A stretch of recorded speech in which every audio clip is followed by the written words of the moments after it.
ఒక shocking story గురించి చెప్తాను. పవన్ కళ్యాణ్ ఆంధ్రప్రదేశ్ డిప్యూటీ సీఎం కాకినాడ పోర్ట్లో రీసెంట్గా ఒక బోల్డ్ డిసిజన్ తీసుకున్నాడు. ఈ 3 words seize the ship social మీడియాలో వైరల్ అయ్యి పెద్ద డిస్కషన్ స్టార్ట్ చేశాయి. కాకినాడ పోర్ట్లో PDS rice which is mean for the poor ఇల్లీగల్గా వెస్ట్ ఆఫ్రికాకి స్మగ్లింగ్ చేయడం జరుగుతుంది. Powerful politicians and officials involve అయ్యి అన్నారు. అండ్ గవర్నమెంట్ కూడా ప్రాపర్ యాక్షన్ తీసుకోలేదు.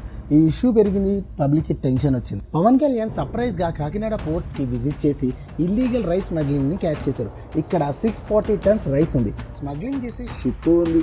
పవన్ కళ్యాణ్ ఆ షిప్ని షీజ్ ద షిప్ అని ఆర్డర్ చేశారు. ఈ యాక్షన్ వైరల్ అయ్యి సోషల్ మీడియాలో పెద్ద బజ్ క్రియేట్ చేసింది.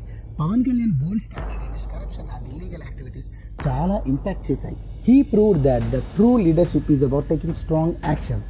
Pawan Kalyan seize the ship అని చెప్పిన వర్డ్స్ కరప్షన్ అండ్ ఇల్లీగల్ యాక్టివిటీస్కి అగెనిస్ట్గా ఒక స్ట్రాంగ్ మెసేజ్ ఇచ్చాయని నేను అనుకుంటున్నాను. ఈ విషయం మీద మీరేమనుకుంటున్నారో కామెంట్ రూపంలో ఖచ్చితంగా తెలియజేయండి.